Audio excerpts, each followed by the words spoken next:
War. War never changes, even when it's Dungeons and Dragons. We're checking out Shadow of the Dragon Queen, an adventure all about war.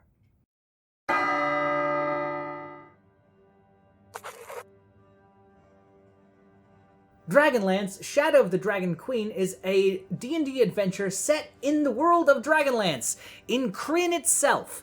And it will take characters from level 1 all the way up through level 12 as you get swept up in the tides of the War of the Lance, one of the most famous events in all of D&D history. So famous, in fact, that it spawned an entire trilogy of like 12 novels.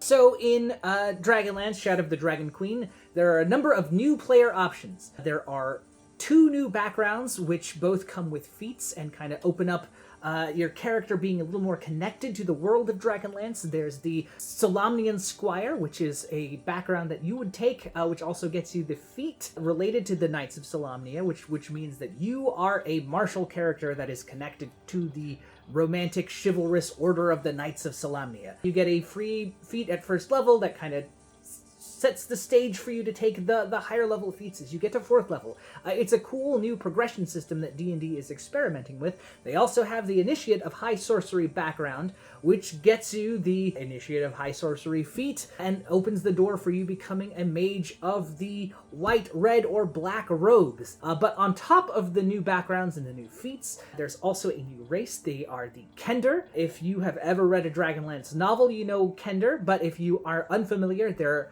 small folk, a lot like halflings, though they're said to be a little bit more feral, childish, playful. They have a knack for having things that may or may not once have belonged to someone else, but they always turn up in their inventory. Finally, there is a new subclass, the Lunar Sorcery Sorcerer. Lunar Sorcerers draw their magic from one of Dragonlance's, or one of Krynn's 3 moons. There's Solinari, Lunitari, and Nuitari. Each of them corresponds to one of the alignment sort of axes. There's good, evil, and neutral. There's also white, black, and red robes. And the lunar sorcery gets to decide, like, what affiliation they have. Not only do they get to decide, like, all right, today I'm resonating with a full moon, even if the moon isn't full, but they have access to the largest number of bonus spells of any sorcerer subclass in D&D. They have a potential to have 15 extra bonus spells on their list, 16 if you count the Sacred Flame cantrip that all Lunar Sorcery sorcerers get. At higher levels, they can sort of shift what phase they're resonating with in the middle of combat. So if you all of a sudden realize, oh, I have a bunch of illusion magic spells from my phase that I'm aligned with, but I actually want the, like, full moon spells, you can do that. And in fact, you get to, like, transform yourself or like, you know, unleash the power of the moon and live out your Sailor Moon fantasies, which I know you have. Don't worry, I have them too. I'm not judging you. I'm really not. But you can live them out through the Lunar Sorcery Sorcerer. So, in Dragonlance, Shadow of the Dragon Queen, you are swept into the tides of the War of the Lance. But what does that mean? Well, actually, for starters, war isn't at the very heart of everything. One of the things that the designers have said is that they want war to be the backdrop and the setting in which the adventure takes place, but they want the drama and the story to be focused and driven by the characters. And so, to that end, they have a series of 3 prelude adventures, which are sort of like little mini one-session, if that, encounters that you can have on your way to the starting town. Each one connects you to a different part of Dragonlance's lore. It's a cool intro to Krynn if you're playing with people who are unfamiliar with the world of Dragonlance. There's a way to pull in mages. There's a way to pull in clerics, because if you're familiar with Dragonlance, you know that the gods themselves have been silent for 300 years. And, you know, of course, if you're playing a cleric, you might want to have some reason for that or have something addressed to deal with that. I'm not going to spoil it here, but it's pretty cool. Or you can just be like everyone else and be a total nerd, and it tells you about, like, the introduction of the Draconians. Speaking of which, we'll get to those, but keep that name in mind. The adventure itself, though, takes you to a fishing village where you meet some people, you have a party, you go to a funeral of a good friend, if you want, if you're that kind of person. And then, of course, war was declared. And as soon as war were declared, you have to do something about it because you're in this town, it's full of fishermen, and what are they gonna do? At this point, you have one of the coolest things I've seen in a D&D adventure yet, though I am curious to see how it'll all play out and how people take to it, but this is where the game intersects with the companion board game, Warriors of Krynn.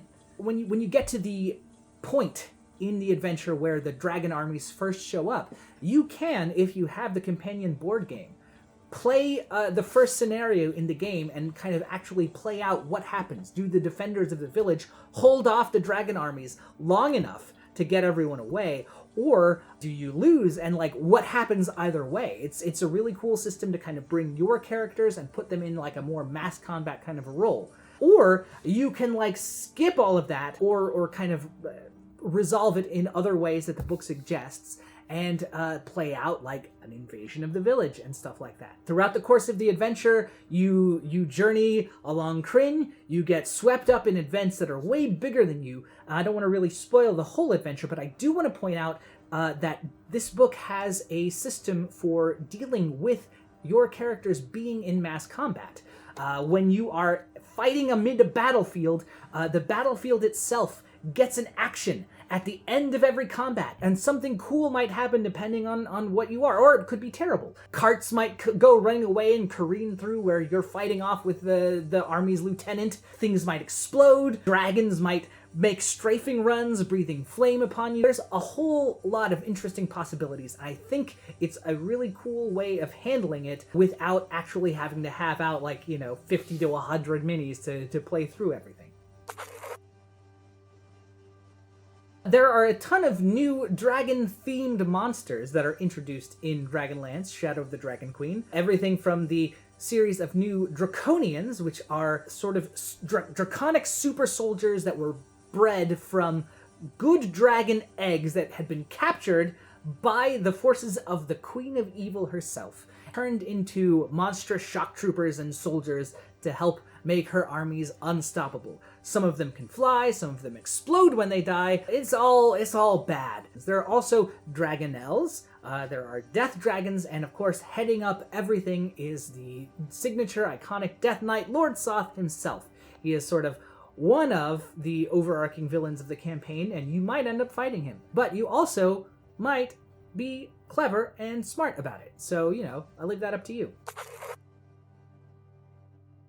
So there's one last thing I want to mention, which is this adventure includes a number of NPC sidekicks that can adventure along with the party and grow in power as the characters do, which I think is a really neat way to either fill out a party if you're playing with 3 or fewer players, or if you want to have a BioWare adventure style game where you have some characters with weird personalities. I mean, they don't get as weird as a BioWare companion does, the dream. But it's still a fun way, and there's guides for leveling them up as sidekicks from levels 1 all the way through 11 along with the rest of the party.